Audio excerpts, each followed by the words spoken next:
de l'affaire Koé. On va parler de l'affaire Mila contre Magali. Et on va parler de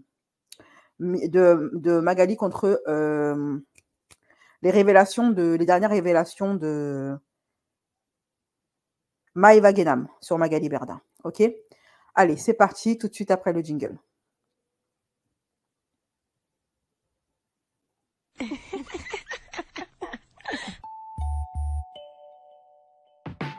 Black curvy style, black curvy style, black curvy style, black curvy style. Oh. Disclaimer, ce que vous regardez en ce moment, c'est le replay du thé que j'ai bu à chaud avec mes YouBeast, mes abonnés, mes membres, inscrits sur mon site internet ou sur ma chaîne YouTube. Pour pouvoir boire le thé à chaud avec nous, n'hésitez pas à vous abonner en cliquant sur le lien en commentaire épinglé ou en dessous de la vidéo. Voilà. Parenthèse fermée. Coucou Kanji, comment ça va? On va pouvoir démarrer le live. On va commencer avec l'affaire Koé, qui est dans une sauce, mon Dieu, encore un autre, ça ne s'arrête jamais. Koé, actuellement, il est accusé de forcing sur des jeunes filles. 3 femmes ont porté plainte contre lui. Voilà, l'ont accusé d'être un prédateur. Voilà. Koé, c'est un présentateur. Ceux qui ne le connaissent pas, et ça m'étonnerait que vous ne le connaissiez pas, c'est un présentateur. Il a commencé par de la radio sur Skyrock. Et après, il a grimpé les échelons jusqu'à avoir sa propre émission. Avant, il était juste animateur sur Skyrock. Après, il a eu des émissions de télé, des machins, bref. Une émission de télé qui a duré. Il avait une chroniqueuse qui s'appelait Cécile de Ménibus. Et Cécile de Ménibus, son nom va sortir dans l'affaire. Et j'ai mis une vidéo assez trash d'elle sur Telegram sur ce qui se passait en coulisses des émissions de Koé. Ok? Donc, Koé, que vous voyez là, il est accusé par 3 jeunes filles de forcing, d'être un ogre, dont une mineure qui s'appelle Julie.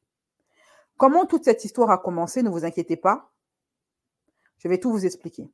Tout a commencé quand un compte Twitter qui s'appelle Zoé Sagan a lancé un challenge sur son Twitter.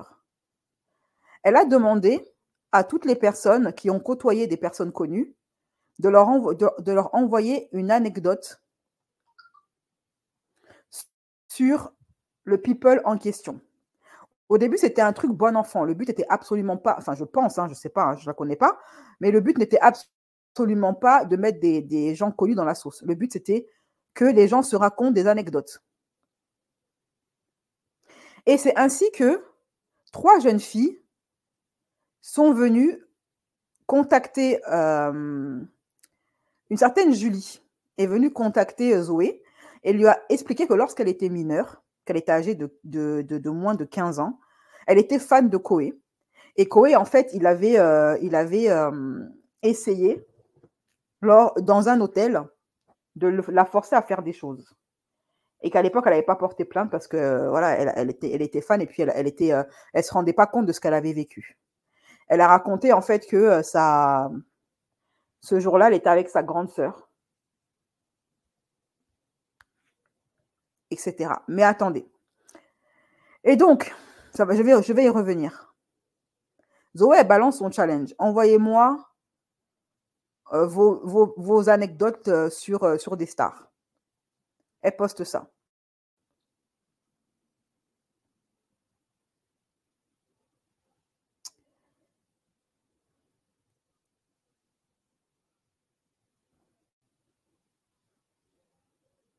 Excusez-moi.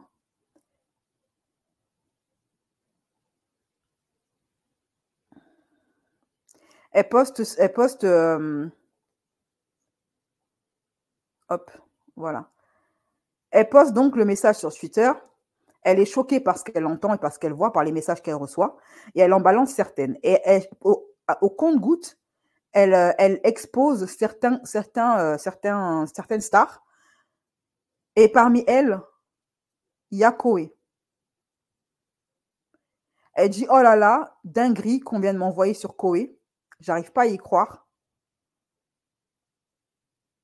Voilà ce qu'on m'envoie. Et là, elle poste une conversation que Julie prétend avoir eue avec Koé à une certaine époque. Je dis prétend parce que il y a des plaintes ont été déposées, hein, donc il va y avoir un procès, où on voit une discussion, une prétendue discussion de Koé avec la Julie.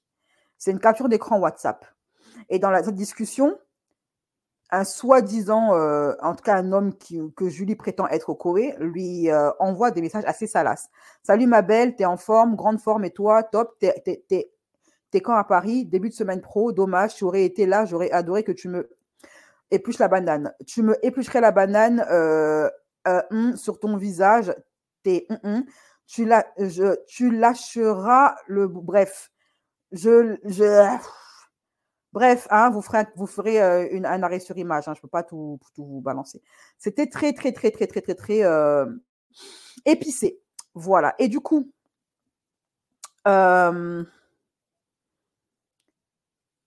Zoé, elle est choquée et elle envoie encore une autre salve, une autre conversation, cette fois-ci WhatsApp. OK? Elle dit non, et quand les gens lui disent non, mais c'est pas possible, c'est un fake, c'est un montage, etc., cette discussion ne peut pas être vraie. Elle dit non, c'est réel, malheureusement, et ce n'était qu'une introduction, mais les victimes sont déjà sous pression, je vais devoir vous tout effacer, mais ils savent maintenant qu'on sait, ils sont. Et là, c'est encore une discussion que Koé aurait eue avec une prétendue victime, elle avait 17 ans. J'apporterai Coca-Cola chips. T'embête pas ma puce, vraiment, non, t'inquiète. J'apporterai Coca-Cola chips. Ça marche que s'il y a 2 filles. Oui, mais c'est en mode ensemble et dans une chambre. Oui, sinon, faut autre cadeau. T'inquiète, désolé, j'ai été obligée de prendre screen. J'avais pas le temps de lire. C'est une copine ou ta copine? Une copine, ma meilleure amie. Oh, ah, ok, quel âge vous avez? 17 ans. Ah, vous êtes jeune? Non, non. Ok. Et il y a eu également une autre discussion qui a fuité d'une autre prétendue victime.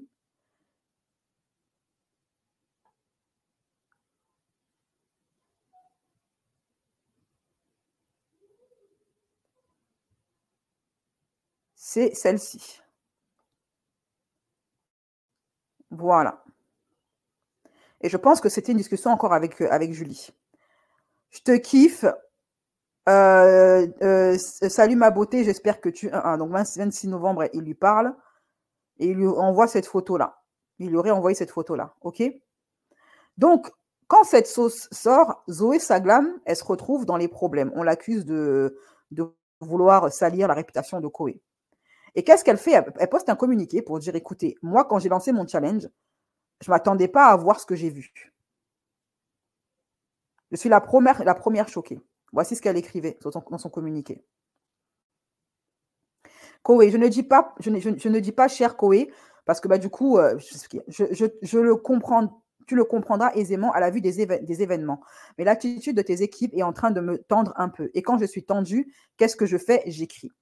Parce que suite à ça, en fait, elle a eu énormément des coups de pression, de ce qu'elle dit, hein, de la part de Koé, de son équipe et de ses avocats, etc., qu'elle aurait reçu des coups de pression. Donc, voici ta première lettre ouverte. J'ai besoin de décharger tout ce que j'ai vu, lu et reçu. Moi, je vais être honnête. Je pensais que tu étais un animateur radio, potache, qui faisait rire les adolescents. Plutôt bon enfant, plutôt sympathique. Et puis un jour, je ne sais pas pourquoi, j'ai demandé sur Twitter que les Français me racontent leur histoire avec des célébrités. Et des milliers de témoignages sont arrivés d'un coup. Il se trouve qu'il y a des noms qui reviennent des dizaines et des dizaines de fois, dont le tien. Et il se trouve que ce sont toujours les mêmes histoires, avec les mêmes méthodes, des méthodes que je ne peux pas qualifier ici, tant j'ai été choquée. Et pourtant, c'est bien Zoé qui te parle. Donc normalement, pour me retourner le cœur, il faut y aller. Eh bien, dans le cas présent, c'est le cas. J'ai attendu avant de publier un premier extrait, mais tu as vu, je fais maintenant comme Mediapart, j'y vais par étapes, pour voir les réactions. Et là, vous avez surpassé tout ce que j'ai vécu jusqu'à présent. Vous avez osé intimider l'une des filles et à qui vous avez fait vivre des horreurs. Mais ce n'est pas ce dont je veux parler aujourd'hui.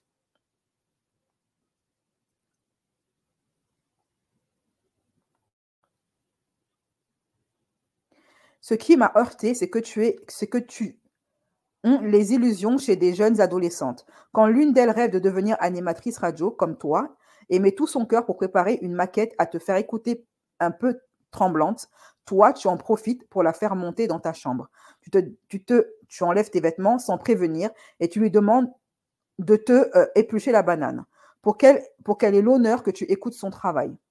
En plus de la traumatiser, tu sais ce que tu produis à ce moment-là comme niveau de désillusion. Tu sais le mal que tu fais. Aujourd'hui, cette jeune fille ne veut plus jamais entendre parler de radio, alors que c'était son rêve, sa vocation. Tu l'as dégoûtée à tout point de vue.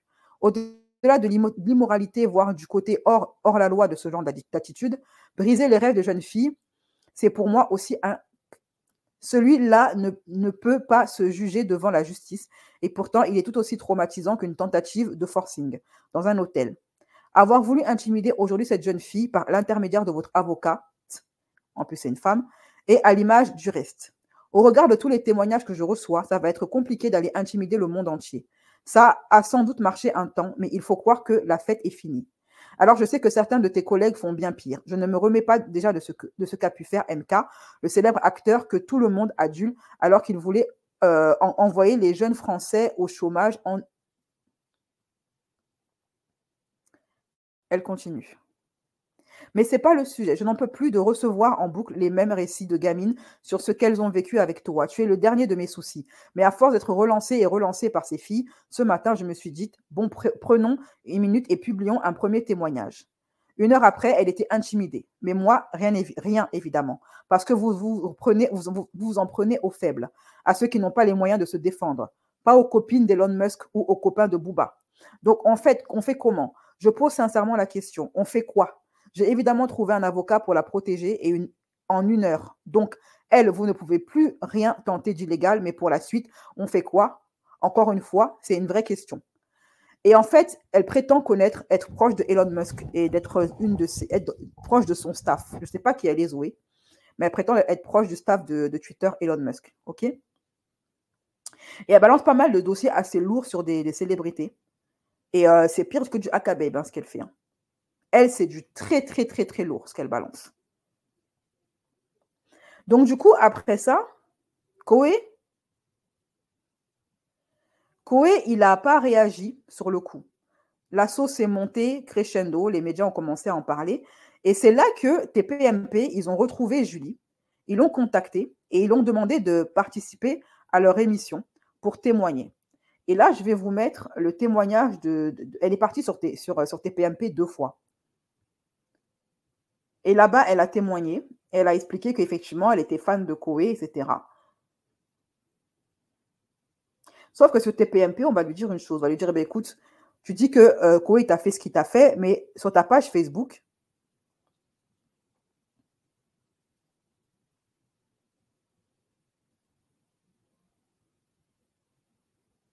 on voit que tu es toujours fan de lui. Elle va s'expliquer par rapport à ça, mais on en reparlera après. Mais d'abord, je vous mets le passage.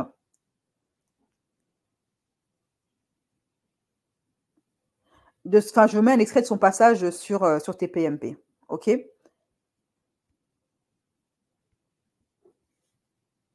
on me dit que là, par exemple, il n'y a pas longtemps, Cyril dit il y a 10 ans, et Facebook en fond d'écran. Et c'est répondu. Il est pas en fond d'écran sur Facebook, alors attention, j'ai 2 Facebook. Voilà, ça c'est son passage en fait. Je mets seulement un court extrait parce que je vais le réexploiter plus tard. OK? Voilà, donc elle est passée sur TPMP.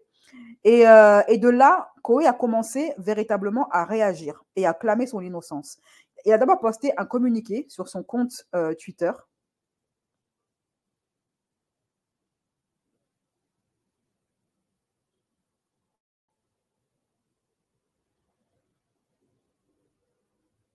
Celui-ci. Ça, c'est son compte Twitter où il a posté le communiqué.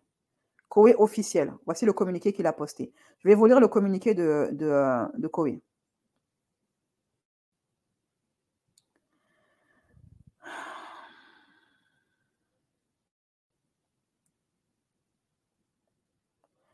Communiqué. Monsieur Sébastien Koé a été informé d'une plainte déposée contre lui pour des faits de forcing qu'il conteste fermement. Après avoir déposé plainte la semaine dernière pour le l'embêtement qu'il subit depuis plusieurs jours sur les réseaux sociaux, il a immédiatement donné instruction à son conseil de déposer plainte en dénonciation calomnieuse contre l'auteur de ces graves accusations infondées auprès du procureur de la République de Nanterre.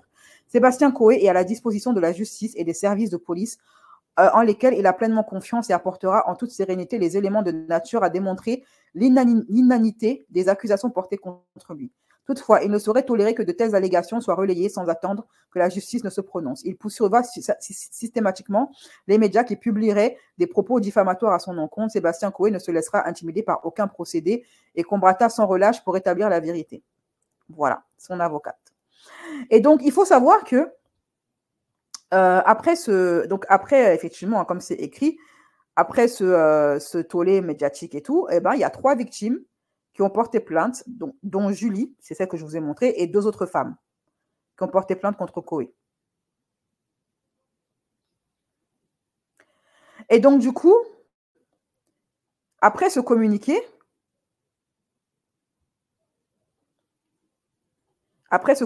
de...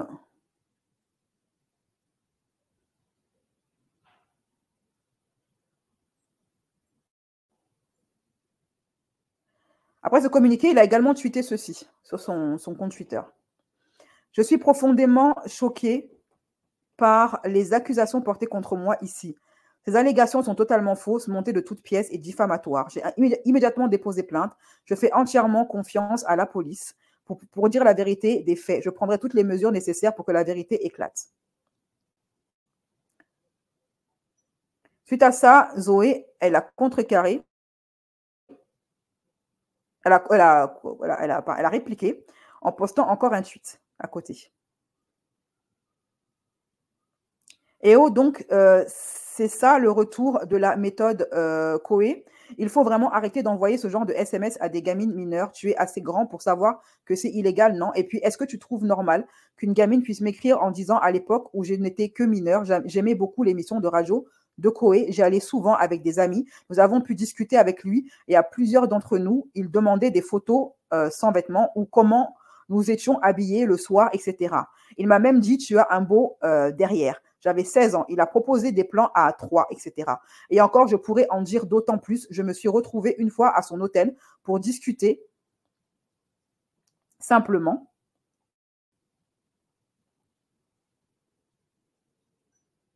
Il m'a fait monter dans sa chambre avec une amie et nous a demandé de lui éplucher la banane. Ce mode m'a dégoûté. J'ai encore beaucoup de messages de ces demandes à beaucoup de filles et je précise, nous étions mineurs. Il le savait, ça ne le gênait pas tant qu'on n'épluchait bien la banane. Il a des délires très particuliers. Il a demandé à une de mes amies si elle aimait car c'était son kiff de faire ça. Il avait beaucoup de filles autour de lui qui étaient prêtes à faire des choses. J'ai même une proche à lui d'une 50aine d'années qui m'a contacté pour que l'on fasse un plan à 3. À un de ces spectacles, nous avions le droit d'aller en backstage. Je comprends mieux pourquoi. Il était accompagné souvent de vendeuses de piment. Ce n'est qu'un parmi tant d'autres, mais jouer de sa célébrité me donne la gerbe et d'en avoir autant, c'est affreux. Ok? Voilà la riposte de Zoé. Elle en a rajouté encore une couche. Donc, Zoé, elle lance un challenge. Elle demande aux abonnés qui la suivent de leur envoyer des anecdotes sur des stars. Elle reçoit énormément de messages sur plusieurs stars, dont Coé à plusieurs reprises, mais des trucs assez hard. Elle, dégoûtée, elle commence à publier une petite partie des messages privés que Coé aurait eu avec des filles à l'époque où elles étaient mineures. Une d'entre elles finit par sortir du silence, elle s'appelle Julie. Elle passe sur TPMP 2 fois. Au début, Coé, il ne parle pas et au bout d'un moment, il commence à poster des communiqués et à clamer son innocence. Des plaintes sont déposées de la part de 3 présumées victimes et Coé, de son côté aussi, il porte plainte pour dénonciation calomnieuse et diffamation.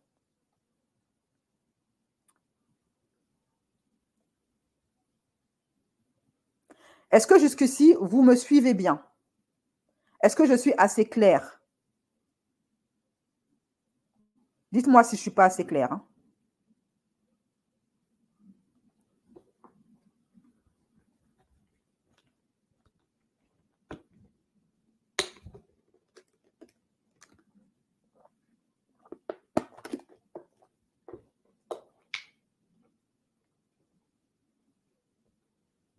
Est-ce que je suis assez claire pour vous pour le moment?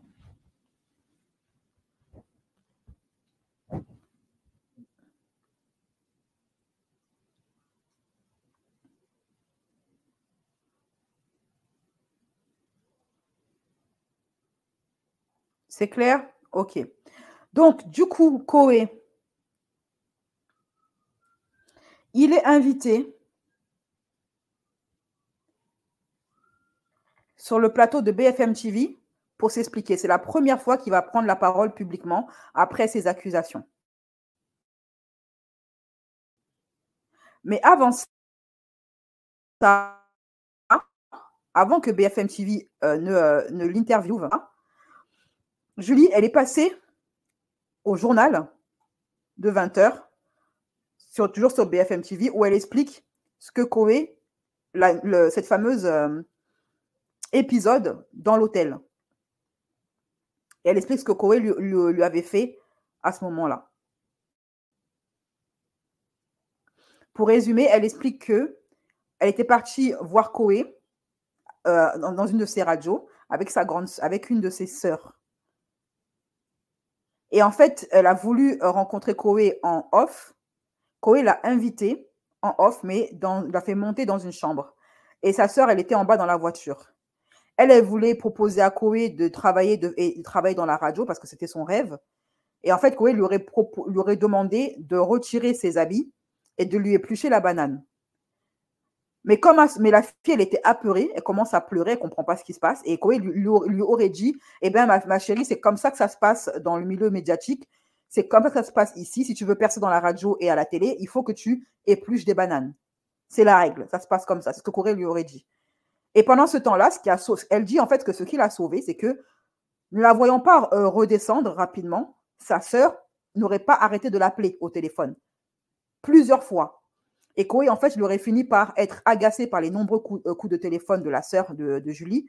Et il aurait dit, bon, bah écoute, ta sœur, si on ne descend pas, elle va finir par monter et je ne veux pas qu'elle nous attrape comme ça. Donc, tu descends. Et c'est la raison pour laquelle il ne s'est rien passé. Quand elle a rejoint sa sœur dans sa voiture, sa sœur a tout de suite vu qu'il y avait un truc d'anormal s'était passé. Elle a demandé à Julie, mais qu'est-ce qui s'est passé? Dis-moi, il t'a touché, il t'a fait un truc? Et Julie, à ce moment-là, étant mineure, elle a dit, non, non, non, t'inquiète pas, il ne s'est rien passé, je te jure, il ne s'est rien passé. Voilà. Donc, il me dit, il faut que tu viennes, absolument, je suis à Genève, sachant qu'il savait très bien que j'habitais pas très loin, en fait. Je suis né en septembre, donc j'avais 16 ans. Et je me rends là-bas sereine, comme une fille qui va en fait faire écouter sa maquette radio, qui est trop contente, qui voit parce que je le considérais presque comme un idole, en fait. C'est à ce moment-là qu'il a trouvé le prétexte en me disant, bah écoute, viens me montrer ta maquette. Jordan Ophélie, c'est comme ça que mon beau-frère s'appelle Jordan, ma sœur s'appelle Ophélie. Jordan Ophélie, si vous voulez aller au casino, faire ce que vous avez à faire, il n'y a pas de problème. Allez-y, moi je monte 5 minutes avec Julie, je vais me préparer, je vais écouter sa maquette radio et on redescend. Alors moi j'étais comme une folle, je me suis dit mais il va écouter ma maquette, je vais, ça y est en fait, je vais peut-être obtenir un stage, je sais pas en fait, je sais pas ce que j'attendais réellement, je me suis dit ça va être grandiose et peut-être en fait à la fois pas du tout. Je sais pas vraiment ce que j'attendais, mais j'étais complètement. Je me suis dit, mais il va écouter ce que j'ai fait.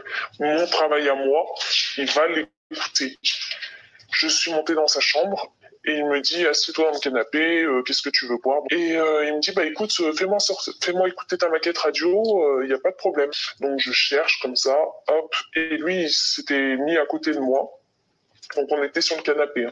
Donc il s'est mis à côté de moi et c'est à ce moment-là en fait où il a fait un dessin. Il a absolument tout sorti et c'est à ce moment-là qu'il m'a dit c'est comme ça qu'on réussit dans la radio. Il faut que tu le fasses. J'ai posé mon téléphone sur la table basse et je l'ai regardé droit dans les yeux et je lui ai dit je peux pas. Et il m'a dit montre-moi ce que tu sais faire. Et ma sœur m'appelait en fait à ce moment-là sur mon téléphone, donc à plusieurs reprises, et je savais plus quoi faire. Et il m'a dit si tu veux réussir dans la radio, il faut le faire. Donc moi, à 15 ans, c'est ce que j'ai exécuté. Et Et je l'ai fait, et ma sœur, elle a continué à m'appeler. Et c'est ce qui m'a sauvé. Parce qu'il a arrêté et il m'a dit, écoute, ta sœur, elle va finir par monter, on descend. Et je suis redescendu vers ma sœur, avec lui, en sa compagnie. Et ma sœur, elle m'a regardé, elle a émis des doutes tout de suite. Elle m'a dit, écoute, il s'est passé un truc, je lui ai dit, t'es fermé, t'es tout ce que tu veux. Et j'ai dit, non, je te promets, il s'est rien passé. Donc, Et donc, Koé, donc après toute cette sauce, Koé, il a été invité, comme je l'ai dit, chez BFM TV. Et là-bas, sur BFM TV, il s'est défendu en disant que cette histoire est complètement fausse, que ce sont des faux, que les conversations, ce sont des faux, donc des montages, ce sont des fakes, faites pour lui soutirer de l'argent, qu'il est victime de chantage financier, que c'est un complot monté contre lui, que dans son émission, les femmes, la dignité de la femme a toujours été respectée, que oui, il ajoute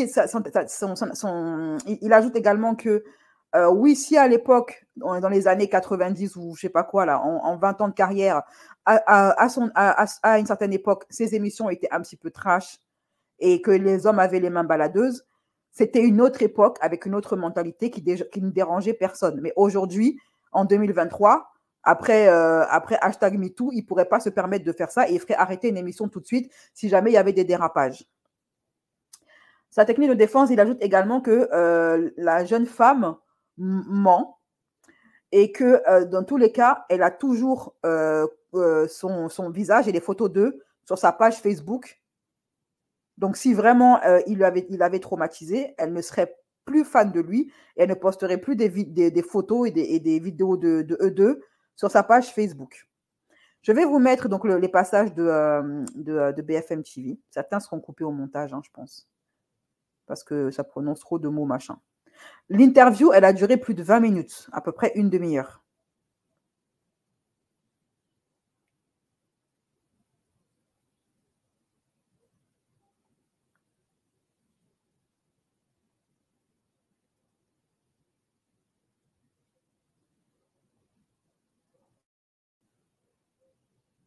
Semaine. Bonsoir Sébastien Coé. Bonsoir Monsieur Duhamel. Vous êtes sur ce plateau ce soir parce que vous faites l'objet de 3 plaintes pour viol et agression sexuelle. C'est la première fois que vous vous exprimez sur ces plaintes. Vous n'êtes plus à l'antenne d'Énergie depuis le 22 novembre où vous aviez une émission quotidienne. Vous avez vous-même porté plainte pour notamment dénonciation calomnieuse, tentative d'extorsion de fonds en bande organisée, on y reviendra. J'ajoute que ces derniers jours, plusieurs enquêtes de presse ont fait état de nombreux témoignages de femmes dénonçant votre comportement. Sébastien Coé, si vous prenez la parole ce soir, c'est parce que vous êtes un homme aux abois? Non, je prends la parole ce soir d'abord parce que, à l'inverse.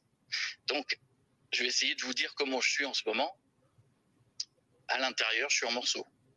Je suis dévasté. Je pensais dans ma vie, vous savez, avoir connu des moments durs. On n'est pas là pour parler de ça, mais j'ai perdu ma mère à 10 ans, mon père à 20. Je vous assure, je pensais, en me réfugiant dans la radio et en pensant que donner du bonheur aux gens allait me soigner. Ça a été une thérapie pour moi, la radio. Faire rire les gens me faisait aller mieux.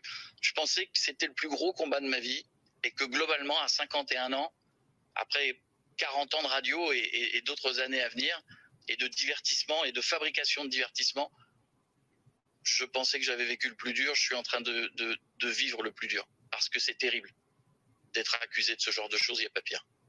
Je vois votre émotion. Je rappelle aussi, et on y reviendra tout à l'heure, l'émotion très vive, même plus que l'émotion, des femmes qui portent plainte contre vous et qui, pour certaines, se disent traumatisées, détruites. Donc, les téléspectateurs voient votre émotion. Je me dois aussi, si vous le permettez, parler de celles qui portent plainte contre vous et qui ont pris la parole. Vous savez... Et pour qu'on reste sur les faits, j'aimerais qu'on commence avec les faits. Précisément aussi parce qu'il y a ces paroles de plaignantes présumées. La première plainte déposée est celle de Julie Olivier. Elle a aujourd'hui 25 ans. Pardon, la première plainte. Excusez-moi, non mais je vous venant de ces femmes. non mais je vous le redis parce que c'est important. Il ne se passe rien dans 51 ans de ma vie. Je dépose une plainte pour un an. 2 jours après, arrive une plainte pour un motif qui n'avait jamais existé. Sébastien Coué, on va y venir. Je m'y engage et on a tout le temps. Julie Olivier, 25 ans aujourd'hui, elle porte plainte pour 2. L'un en 2014, elle était à l'époque mineure, l'autre en 2022. Commençons par ce qui se passe en 2014. Julie Olivier décrit une scène au mois de novembre. Elle vient vous voir à Genève, vous y êtes pour un mix. Elle dit que vous lui proposez de monter dans sa chambre d'hôtel pour écouter sa maquette radio. Et une fois dans la chambre, voilà ce qui se serait passé selon elle. Écoutez. Il faut que tu le fasses. Je l'ai regardé droit dans les yeux et je lui ai dit je peux pas. Et il m'a dit montre-moi ce que tu sais faire. Donc moi à 15 ans, c'est ce que j'ai exécuté. Ce sont des accusations très graves. Je rappelle évidemment que vous êtes présumé innocent. Est-ce que vous reconnaissez le récit qui est fait par Julie Olivier ou est-ce que vous contestez les faits? Monsieur Duhamel, tout est faux, tout est mensonger. Vous m'avez coupé la parole tout à l'heure quand je vous ai dit ce que nous avions fait après. C'est-à-dire qu'après avoir déposé plainte, lorsque nous avons vu une plainte arriver, la plainte de cette demoiselle, nous sommes allés déposer d'autres plaintes parce que nous avons eu entre les mains des documents qui nous ont permis de déposer plainte pour dénonciation calomnieuse, comme vous venez de l'entendre. C'est-à-dire que tout est faux. Et pour tentative d'extorsion de fonds en bande organisée. C'est pas une rigolade, c'est pas une plainte plus une autre. Vous savez, la justice, on va pas porter plainte pour rire. C'est quelque chose de très sérieux. C'est ma vie. Moi, j'ai passé ma vie à être irréprochable avec des centaines de milliers d'auditeurs. C'est pour que les choses soient très claires. Et je vous le dis, j'ai entre les mains, et nous avons avec mes avocats entre les mains, des documents qui ont permis de déposer plainte pour montrer qu'il y avait tentative d'extorsion de fonds en bande organisée. Ces documents ont été remis à la police. Et l'enquête est en cours. Et c'est pour cette raison, je vous le dis, monsieur Duhamel, et j'espère ne pas avoir à vous le répéter plein de fois. C'est pour cette raison que je meurs d'envie de vous montrer les documents accablants que l'on a. Je ne peux pas. Tout est... Donc là, il dit qu'il y a une tentative d'extorsion et que Julie, elle aurait, entre autres choses, elle aurait tenté de lui prendre de l'argent. Julie, elle a répondu de ces accusations-là sur TPMP. Voici ce qu'elle a dit quand on lui a posé la question. Est-ce que vous avez demandé... En fait, c'est l'un des chroniqueurs de Cyril Hanouna qui a demandé à Julie, qui lui a dit qu'en fait, il a eu au téléphone l'un des avocats que Julie a contacté après avoir porté plainte. Pour sa plainte, pardon. Et que Julie aurait demandé à cet avocat combien ça lui rapporterait de coller ce genre de procès à Cohen. Et cet avocat aurait refusé de prendre l'affaire de Julie et il aurait contacté donc le chroniqueur de TPMP et il aurait raconté que oui, Julie, elle vient d'entrer dans mon bureau et elle m'a demandé combien ça lui rapporterait de porter plainte contre Coé pour des histoires de forcing. Oui, il y a un des avocats, vous l'avez dit, vous avez consulté plusieurs avocats avant de choisir le vôtre. Il y a un des avocats qui dit que, premièrement, vous ne saviez pas où il habitait au moment où vous l'avez vu, cet avocat, et deuxièmement, que vous aurez posé la question à l'avocat, combien est-ce qu'on peut lui prendre pour cette affaire? Est-ce que c'est vrai ou pas? C'est les propos de la personne, hein, c'est pas... Qui donne le nom de cet avocat que j'ai été voir, parce que les avocats, ils sont donc déjà pas médiatiques, et j'ai donné absolument le nom à personne. Donc si vraiment il l'a retrouvé... Ah mais moi je l'ai eu, je vais pas le dire parce que voilà, mais moi c'est des propos que j'ai recueillis. Non mais de l'avocat? Oui. Donnez le nom de l'avocat. C'est Maître? Je peux pas le donner parce que c'est... Si. On va pas citer nos sources, non, Si, mais c'est Maître. Non, je ne dirai pas qui, mais je te dis que j'ai eu un avocat qui m'a dit ça. C'est une femme ou c'est un homme? C'est un avocat. C'est un homme. C'est un avocat. Alors, tu peux dire que c'est une femme ou un homme, c'est un homme. Et ça prouve que c'est complètement faux. Après, les femmes. Ah oui? Ouais. Voilà, c'est bon. Moi, j'ai vu un mail où vous l'avez contacté en disant bonjour, je souhaite. Un mail? Oui. J'ai pas échangé de mail, j'ai appelé directement. J'appelle que les avocats directement. Vous avez le mail? Je vais lisez le nom, on va voir si elle... Parce que je lui dis, c'est que des filles. Je l'ai envoyé en photo, mais je l'ai vu de mes propres yeux. Hein. C'est une avocate que j'ai vue. Je vois que des femmes. Donc jamais vous n'avez demandé d'argent, Julie. Absolument jamais. Et ça, j'en suis certaine. Oui, il y a un des avocats. Alors, elle prétend que la Julie, elle prétend qu'elle ne fait appel, qu'elle n'a fait appel qu'elle n'a contacté que des avocats femmes et aucun avocat homme. Chose qui est complètement fausse. Je suis désolée, hein, parce que elle a contacté au moins un avocat homme qui visiblement a refusé de prendre son affaire. C'est comment il s'appelle?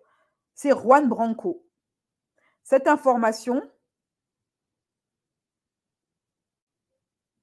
elle est sortie dans les médias. OK?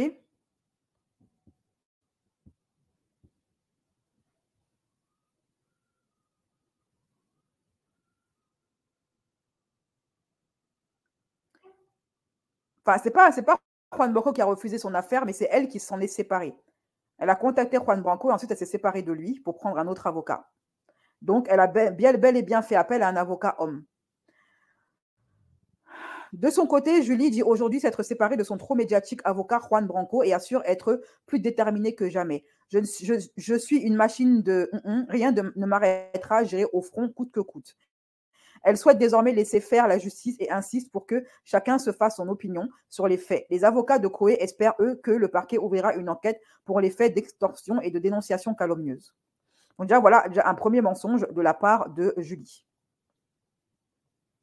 On continue sur l'interview de Coé.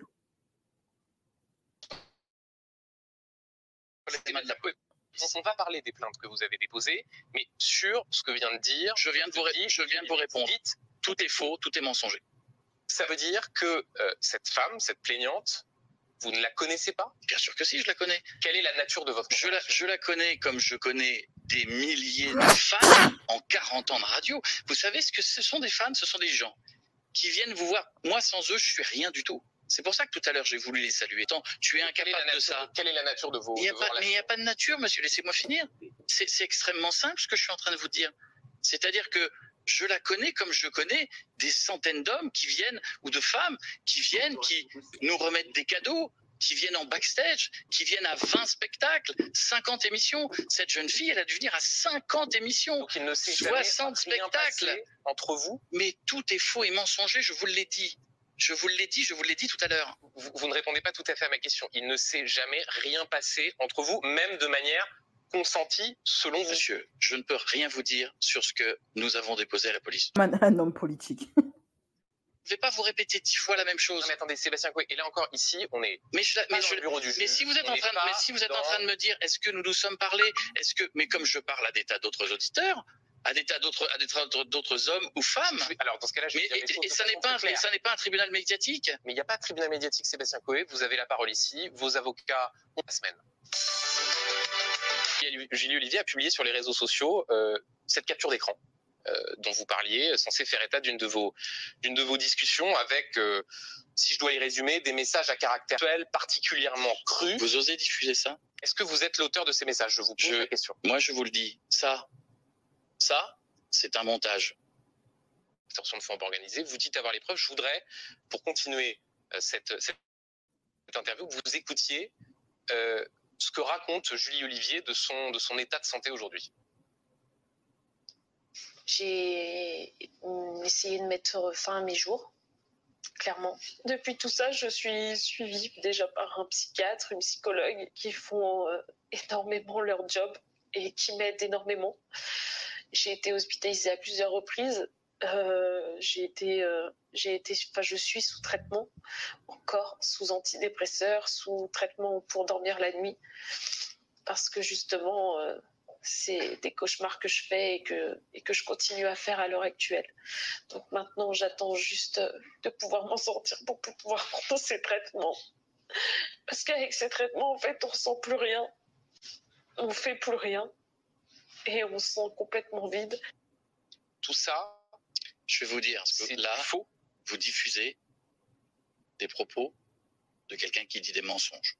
Comprenez que cette jeune femme, comme vous dites, a fait des tas de versions différentes, sur des supports différents, dans des émissions de télé, chez vous, C'est-à-dire des sur versions YouTube, des lieux, des dates, des heures qui ne concordaient pas, qui n'étaient pas les mêmes. Vous savez, que, en l'espèce, les victimes, dans ces peuvent varier, Moi, qu'il peut y avoir des trous de mémoire. mais je suis pas certain que ce soit en vous soi. savez, Franchement, je pense pas qu'une personne qui a été victime puisse varier de version. Parce que c'est tellement ancré dans sa mémoire qu'elle s'en souvient dans les détails. Par contre, elle peut se tromper dans les dates. Avec le temps, on peut se tromper dans les dates. Mais dans les événements, je pense pas qu'il puisse y avoir divergence voilà, de versions. Moi, ça me semble un peu bizarre. vous savez, je laisse la police faire tout son travail. J'ai vu, des auditeurs m'ont envoyé il y a peu de temps que j'étais encore à la une de son Facebook, qu'il y avait 50 photos de moi sur son compte Twitter, qu'elle s'affichait avec moi sur tous les réseaux sociaux. Donc, je vous redis ce que je vous ai dit. Tout est faux et tout est mensonge. Alors justement, par rapport à ce qu'il dit là, le fait qu'elle a des photos et des vidéos de lui sur son compte Facebook encore aujourd'hui, qui prouveraient qu'elle n'est pas assez traumatisée que ça selon lui, et qu'il ne lui est pas arrivé ce qu'elle prétend. Il y a justement sur TPMP un des chroniqueurs de Hanouna qui a posé la question à Julie en disant mais c'est bizarre, sur ton compte Facebook, tu as des photos de lui, il est carrément en page d'accueil de ta page Facebook. Et elle répond en fait que c'est un ancien Facebook, dont elle n'a plus les codes, donc elle n'a plus accès à ce code, à ce Facebook-là pour supprimer les photos, qu'elle a recréé un autre compte Facebook derrière, et dans ce compte Facebook derrière, ce nouveau compte Facebook, la photo qui est en grand, c'est celle d'elle et de sa grand-mère. De Facebook. Ah.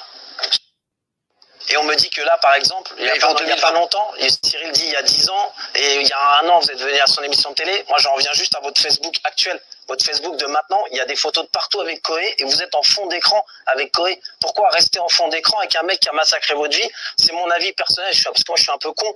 Si quelqu'un a massacré ma vie, je ne suis pas en fond d'écran sur le Facebook avec lui. Je sors de ma vie et j'essaye de le traîner devant les tribunaux, et j'essaye de faire prouver qu'il a fait quelque chose de mal. Mais il n'est pas en Facebook, en fond d'écran. Il est pas en fond d'écran sur Facebook. Alors attention, j'ai 2 Facebook. Ah. Je précise à le dire, j'ai perdu un mot de passe, j'ai recréé un autre compte. Donc il y a un compte où je sais pas, il est peut-être encore avec lui en fond d'écran, mais maintenant à l'heure actuelle, mon fond d'écran c'est ma grand-mère. Faut l'enlever. C'est ma grand-mère, mais j'ai plus le mot de passe pour l'enlever.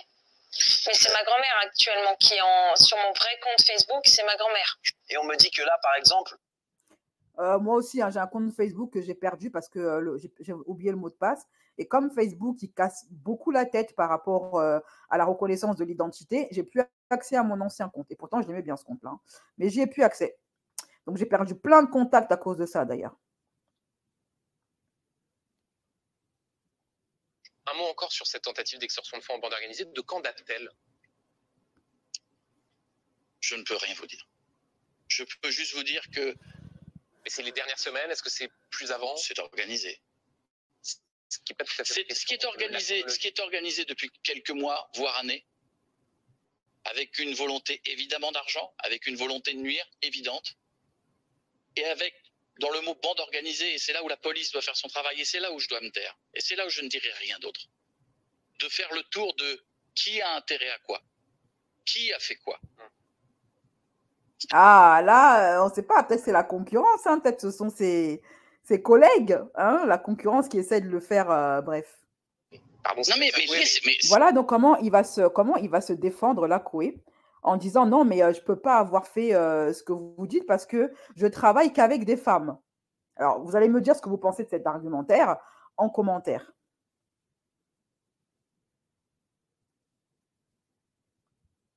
Les postes clés de mon entreprise sont des femmes. Pardon, non mais c'est incroyable.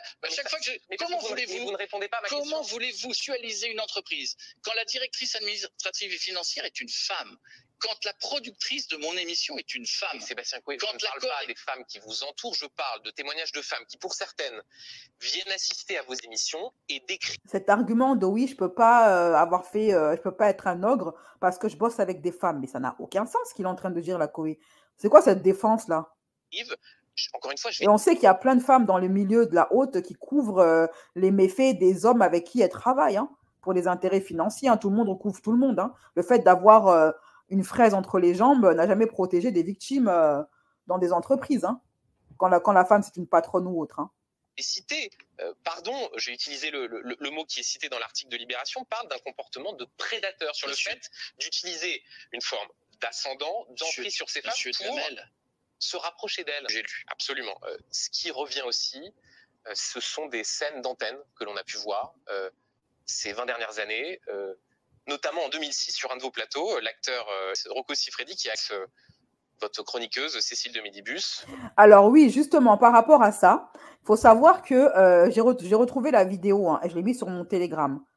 La vidéo, une vidéo de Cécile de Médibus et de lui, la Rocco, mais on en reparlera après. On voit ici une capture d'écran.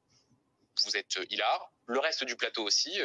D'ailleurs, quand on revoit ces images, on se demande, Sébastien Coé, s'il n'y a pas un problème plus général dans votre ambiance de travail, je le répète, de rapport aux femmes. Comment imaginer Monsieur Duhamel, ce type de scène-là et que derrière vous disiez il n'y a aucune hypnotisation. C'est précisément ce genre de sexualisation. Excusez-moi, remontrez la photo. Vous pouvez remontrer la photo? Oui, bien sûr, on va la remonter.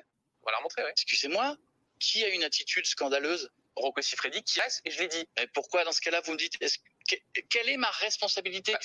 T'étais un petit peu le patron et l'animateur. C'est à toi, c'est toi qui étais un petit peu le chef d'orchestre de dire stop quand un invité va trop loin. Donc elle est censée être sous ta protection, la Cécile là.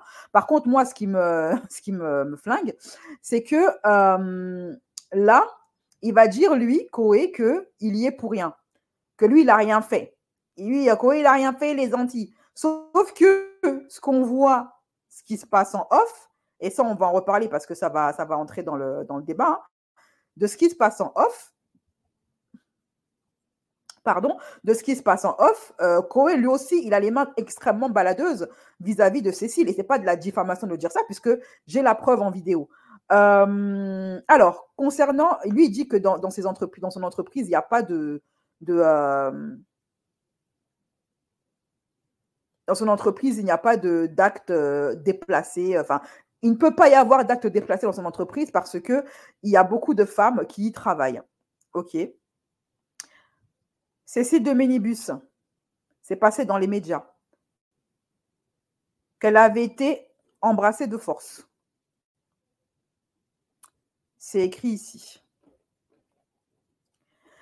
Cécile de Ménibus embrassée de force. En coulisses, l'acteur Rocco l'avait à nouveau, en l'embrassant de force, avait-elle confié dans l'émission de Thierry Ardisson. Une qu'elle évoque à nouveau pour Gala. À la limite, ce qu'il a fait sur le plateau, c'est nul. Ce qui est terrible, c'est ce qu'il a fait en coulisses. Me choper et me sa langue dans la bouche. Je l'ai dégagé, j'ai appelé la sécurité, c'était très compliqué.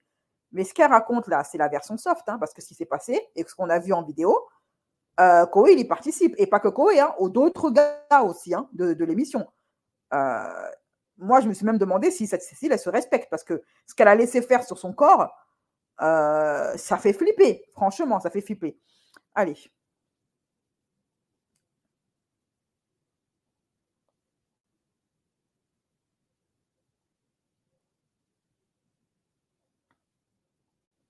Cécile, vous savez que Cécile, cette émission date de 2007. Cécile a fait une déclaration. D'abord, elle a fait une déclaration dans laquelle elle disait qu'elle commençait à en avoir assez, qu'on lui ressorte cette vidéo, et je la comprends.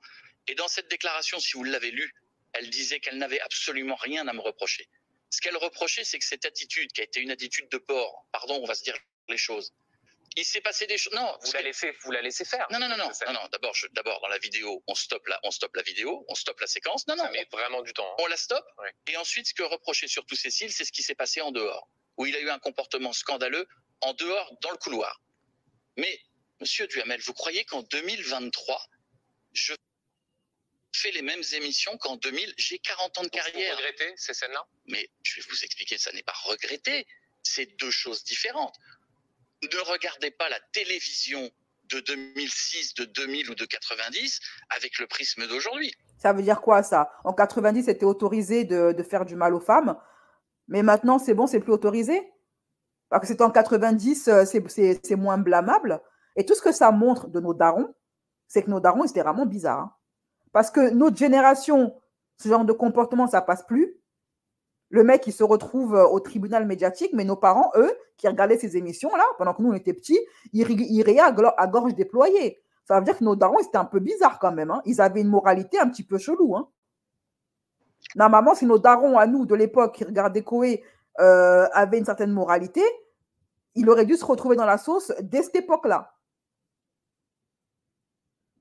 Comme quoi, il y a une amélioration de la société finalement. Hein. Il y a les choses s'améliorent. Aujourd'hui, la société a changé. Et c'est tant mieux. On ne dit plus les mêmes choses. On respecte les femmes différemment, ce qui n'était pas le cas dans les années 80. On respecte les femmes différemment. Ils ne respectaient pas les femmes sur les plateaux télé avant. On fait des choses... Heureusement que la société évolue. L'humour évolue. Le contenu de mes émissions évolue. Vous savez, j'ai fait des émissions plus trash quand j'étais gamin, parce que je me suis inventé un personnage qui était ce personnage un peu fou que vous avez entendu, alors que dans la réalité, je suis un garçon plutôt un peu timide et réservé. Aujourd'hui, je fais des émissions à 15h tous les jours, que l'ARCOM ne supporterait pas si elles étaient réalisées, comme on le dit. Je fais des émissions familiales qui regroupent 2 millions de personnes. Ne regardez pas avec le prisme d'aujourd'hui des émissions des années 2000. Sinon, on va faire quoi? Si Benny Hill était encore en vie, et je pense que vous avez connu dans votre jeunesse, qui courait après des femmes en porte-jartel, vous le mettez en prison? Stéphane Collaro, vous allez le chercher dans... Non, laissez-moi finir. 25... Ah, parce qu'avant, c'était pas, les femmes n'avaient pas droit à la parole et que nos darons trouvaient ça normal, ça veut dire que c'est beaucoup plus moral. Ce qui est mal, que ce soit en 1990 ou en 2023. C'est juste qu'avant, il y avait une certaine impunité parce que la parole n'était pas libérée. C'est tout. Pas parce que c'était plus moral, c'est parce que, en fait, les victimes n'avaient pas le droit à la parole. Et parce que nos parents, ils laissaient faire ce genre de choses. Le public de l'époque laissait faire. 5 millions de gens dans les années 80, regarder une femme se mettre nue, ça s'appelait la plémette.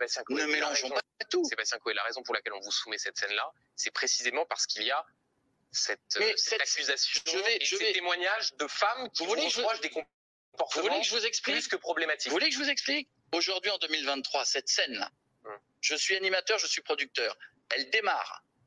Vous l'arrêtez, vous exigez des excuses de Rocco Siffredi qui a un comportement scandaleux et vous le sortez du plateau. Il veut tout mettre sur la tête de Rocco, mais lui, il n'a pas eu un comportement plus noble en coulisses. Hein. En 2006, on n'est pas dans la même veine. Cette séquence, elle a été achetée par toutes les chaînes de télévision pour tous les bêtisiers de fin d'année. Ne regardez pas avec le prisme d'aujourd'hui. Vous parliez d'ambiance. Ça va, c'était en 2006, ça va. L'argumentaire, quoi. En plus, il dit non, mais en fait, c'était en 2006, donc du coup, aujourd'hui, c'est bon, ça ne dérange pas, je ne pourrais plus me permettre ce genre de comportement. Ah bon? Un autre exemple avant de parler de votre éventuel retour à l'antenne, la chanteuse Yel explique qu'en 2008, invitée de votre émission sur Énergie, je la cite, « Il me tend la joue pour un bisou, je me sens obligé de m'exécuter, puis au dernier moment, il se retourne et m'embrasse sur la bouche. » Rien ne va dans ce que dit Yel. Elle parle, la seule fois où elle est invitée, c'est dans la méthode Coé. Donc c'est-à-dire qu'elle ment, elle n'est non, jamais c'est pas mentir. Je vous invite à regarder la séquence. Elle est disponible partout sur Internet. C'est une séquence sous le gui. C'est une séquence de 31 décembre, méthode Coé, diffusée. Cette séquence, je vais vous la mettre sur Telegram parce que je ne peux pas la mettre sur YouTube. YouTube n'aime plus ce genre d'image. Donc, je le mettrai sur Telegram. 4 millions de téléspectateurs. Enfin, écoutez, non, mais attendez, elle a l'air de mal avoir vécu le moment. Hein. Attendez, je vous invite à regarder. Vous savez quoi? Quand vous aurez fini votre émission, vous tapez, vous regardez, et vous verrez que c'est le plus consenti de la Terre et qui est demandé et qui est fait le plus naturellement du monde. Si elle avait eu un souci, les émissions étaient enregistrées le lundi, elles étaient diffusées le jeudi. Elle avait toute la possibilité d'enlever une séquence qu'elle aurait trouvée gênante. Cette histoire est déjà ressortie il y a 1 an. Et il y a 1 an, je n'ai pas fait de polémique tellement j'ai trouvé cette histoire ridicule en voyant les images. Et comme Rocco, elle est ressortie. On ressort des petits bouts progressivement. J'ai vu ça avec la chanteuse Priscilla. Excusez-moi, je trouve ça honteux. On essaie de me faire passer pour quoi? On ressort Priscilla. Pause, l'affaire Priscilla. Pour Yel, je vous mettrai sur Telegram la vidéo. Et dedans, effectivement, Yel, il lui demande sous un gui voilà. Et Yel s'exécute. Je ne sais pas trop quoi penser de cette vidéo. On a l'impression qu'elle est consentante, mais qu'elle n'y prend pas beaucoup de plaisir.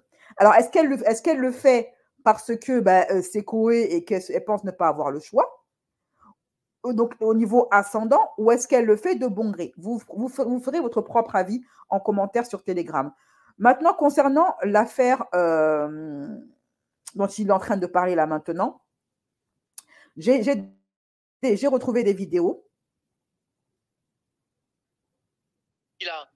qui vient dans mon émission de radio, qui a 22 ans. Et on vient parler de sa chanson « Teste-moi » qu'elle chantait à 13 ans. Et on arrête l'enregistrement. Et on dit « Mais et quoi ?» Mon avocat a été confronté à ça dans une émission. Et quoi? Qu'est-ce qu'on veut dire par là? Qu'est-ce qu'on essaie de dire? On va reprendre des extraits de 6 secondes de chaque émission de radio, de chaque vidéo, pour dire « Regardez comment il est ». Vous vous rendez compte, il y a quelque chose qui ne va pas? Alors, voici l'extrait en question. Quand il a reçu Priscilla. Et dedans, il lui dit que quand elle a chanté sa chanson, là, « Teste-moi, déteste-moi », à l'époque, elle avait 15 ans. Elle le dit d'ailleurs sur le plateau, hein, sur son émission de radio à Koé. À l'époque, j'avais 15 ans. Et Koé, il dit que lui, quand il a entendu Priscilla chanter cette chanson, ça lui faisait des papillons dans le ventre. OK? Mais maintenant qu'elle a 21 ans, c'est bon, c'est open bar.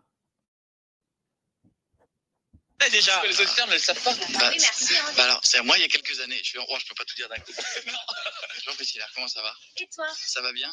C'était une jeune fille qui chantait des chansons pour ados, pour enfants, il y a quelques temps. Eh oui, C'est vrai. elle a bien grandi. Mais oui, ah bah oui, t'as grandi et tout. Et c'était quoi la chanson? C'était quoi? Attends, ça va me revenir. Allez, vas-y. Non, mais si, ça va me revenir. Attends, hein? Oh, oui, en plus, ça m'a excité. Teste-moi, déteste-moi. Teste-moi. Et moi, je suis là, oh, c'est coquin quand même. Regarde-moi quand même. Oui, regarde-moi, mais moi, ça a commencé par Teste-moi, je n'ai retenu que Teste-moi. Tu as commencé, t'avais quel âge quand tu as chanté ça? Je devais avoir 13 ans. Alors, J'ai voilà. 15 ans, 13 ans, 13 ans. Donc, à cet âge-là, je me suis dit non, elle est mignonne, mais 13 ans. Voilà. Et puis elle a grandi. Eh oui. Et puis à un moment donné, je suis allé sur Internet, j'ai eu 2 ans, et j'ai eu le malheur de dire à mon équipe, quand même, je la trouve super sexy. Tu sais pas, et là, ils m'ont dit, quoi? Mais tu te rends compte? Elle a 15 ou 16 ans, c'est honteux! Et là, j'ai commencé à faire un calcul. Je suis pas, non, elle doit avoir un peu plus. Non, en fait, il avait un calendrier et depuis tes 13 ans, il rayait chaque jour. Plus que 860. À la base, ça voulait dire teste-moi dans le jeu, c'était pas. Ouais, bien sûr. Bah, moi, je l'ai pris comme un. Moi, je l'ai pris comme un truc cochon, moi, tout de suite. Oh, alors, tu me connais, hein? Voilà. Enfin, pas encore bien. Voilà. Dites-moi ce que vous en pensez, les filles. Est-ce que le passage là de Priscilla, c'est bon enfant, ça va, il n'y a rien de mal? Ou est-ce que vous trouvez que Koé, ce qu'il dit là-dedans, c'est extrêmement déplacé? Dites-moi en commentaire ce que vous en pensez. Et après, on passera au sujet suivant. Magali Berda contre Mila Jasmine. Avec les traitements et tout, moi, je crois la fille.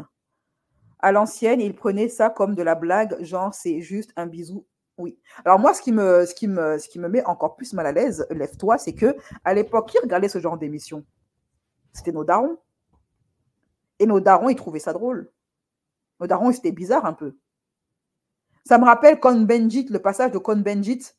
Il y avait une émission centrée sur les amoureux des enfants, une émission spéciale amoureux des enfants, qui était passée en heure d'écoute à 20h. Et à l'époque, nos darons, ils n'ont rien dit. Ils n'étaient pas choqués. Il ne s'est rien passé. Il a fallu que la nouvelle génération, comme nous, on grandisse, on devienne adultes, que ce genre de vidéo ressorte et que maintenant, les gens ne trouvent pas ça normal, ce qui s'est passé à l'époque, mais ce genre d'émission.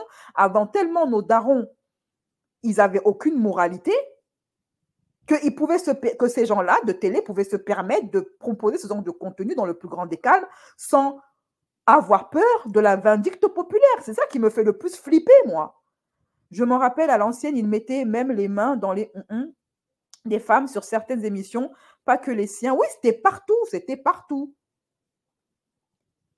Pourquoi il est là s'il ne peut rien dire?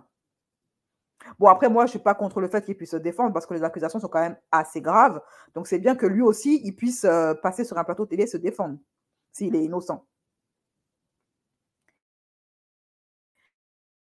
C'est un peu comme les zémouristes qui disent « j'ai un ami noir pour se dédouaner ». Oui, c'est pareil. Je travaille avec une femme, donc je ne peux pas être un ogre. Ça ne veut rien dire, ça.